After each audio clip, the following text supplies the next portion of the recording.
Hello everyone and welcome to The Information, where you'll get all the information on the latest in electronic, indie pop, and experimental music. Today we have an album review.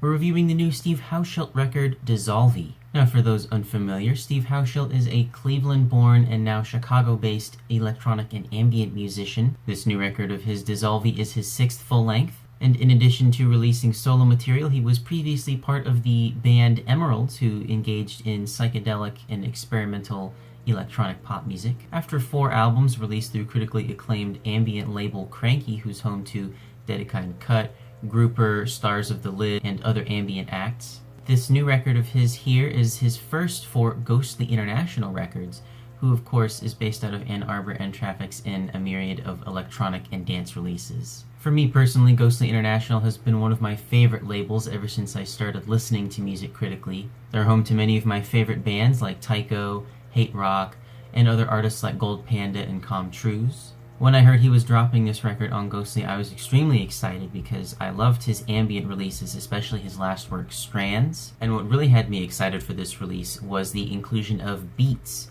and snares and kick drums in his music now. Not only that, but you have another stylistic shift in this album where you have vocals. For basically the first time in a decade, Steve Hauschildt is working with vocalists. And they're fantastic vocalists at that. We have Julianna, Barwick, and Gabby both offering vocal turns on the tracks Saccade and Syncope, respectively. I think the beats here, and especially the vocals too, really add those extra dimensions and those extra layers that really help elevate the tracks to something than just ambient background music. With the electronic drum beats here, he really meanders more into minimal techno and ambient house territory. He does make us wait though before we really get into the minimal techno aspect of the album, as the intro track Empath is a beatless ambient soundscape. There are plenty of his trademark spinning exploratory synth arpeggios here though, and there is some crackling digital percussion here as well. This track serves well as the intro track because it's a nice tune to bridge the gap, so to speak, between his work on Strands and his work here on Dissolvi. The next track here, Phantox, kind of leaves the arpeggios at home in lieu of some very smooth, glassy, calming synth pads and bass here. There's also a playful, jumpy synth lead throughout the track, and there's plenty of skittering hi-hats that dance around the hypnotic drum pattern here. 3 tracks in, we are treated to our first vocal appearance, this time with Julianna Barwick on the song Saccade, and I can't really express properly enough just how gorgeous these chords are, and the vocals here by Barwick are transportive. I also like the addition of the vocal pads that pop in towards the latter half of the track, and the beautiful chime-like synth lead that's peppered throughout this track here reminds me a lot of falling snowflakes. It's a very wintry vibe that I get from this track, and that's further compounded by the crunchy kick drum and crispy percussion here as well. The next track, Alien Self, is a 7-minute ambient techno jam that you can easily just melt into. We've got some sci-fi synth pads here and some steady electronic hi-hats. We have a thumping 4/4 kick drum that comes in around 40 seconds that's quickly paired with a blocky synth arp that comes in around the minute mark. I also like the moment that occurs around the 3-minute 28-second mark where there's this choral pad that comes in. It's followed quickly by a mechanical arp that sounds right out of the title track to his last album, Strands. Paired with all the fizzy textures, all the pops and zips that you hear in the background, it creates a really, really cool moment. If I had to pick a low point on the record, it would probably be the next track, Aroid. This is a more treble-heavy track. You're not getting a lot of the low end from the kick drum or the bass that you've gotten on previous songs so far. The percussion flies and stutters wildly. It's got a very strange rhythm to it, and there's not much in the way of a main melody. I would say there is this 2-note bass hit, like bodum, bodum, bodum, and it just kind of doesn't do anything, doesn't go anywhere, doesn't really add anything to the track. And the plinky synth lead on this song just kind of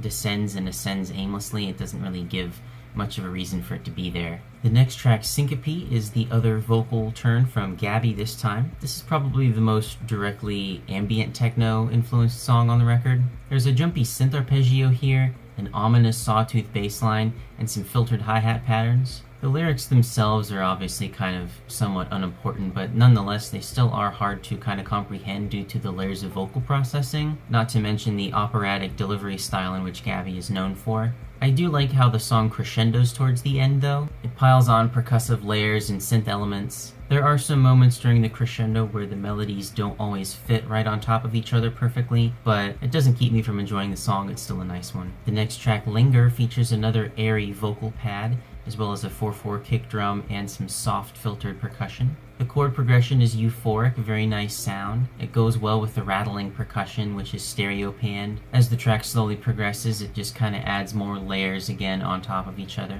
There's more warm synth tones, and eventually a bubbly synth arpeggio tops things off, and the song kind of rides it out with that. The last track of the album also happens to be the title track, Dissolvi, and it features an extremely crunchy, bit-crushed snare. The kick drum does take a while to get introduced on this track. It takes about 90 seconds for it to come in. I like the sparkling synth arps very much, and the silky lead melody is quite entrancing. There's some very cold synth pads that come sweeping in and take the atmosphere from cold to frigid. And I also like the string-like synth chords that come in around the 3-minute mark. They're very cinematic and give a good weight to the song. Towards the final minute or two, the percussion becomes louder and busier, crackling and dancing around in the ears. And even though the song is 6.5 minutes, it fades out around 5.5 minutes. And instead, in its place, is this gorgeous, again, an ambient melody that sounds like it's coming from his previous record, Strands. It just kind of appears for that minute and then slowly fades out, but it's an unexpected outro and a very nice one at that. Overall, while I don't exactly think this album is essential by any means, it's definitely a very good, solid album. Again, the decision to add drum beats and vocals was a very good decision on his part. It's a nice change of pace, and it does allow for more room for there to be more rhythmically and melodically interesting moments. If I had to nitpick, I would say that some of the tracks are less engaging or less atmospheric than others, like Aroid for instance, and maybe adding another track or two to the track list would have been good as well. We only really have 8 tracks here, and they only reach about 42 minutes, but there are definitely some standouts on this record for sure. Saccade being the best one in my opinion, as well as Phantox being up there. At the end of the day, I see no problem giving this one nothing less than a strong 7 to a light 8. Let me know what you guys thought of this record. Do you have a least favorite or favorite track? Was I off the mark, or did I say some things you agreed with? Let me know in the comments, and be sure to like the video if you enjoyed what I had to say. And as always, thank you for watching The Information.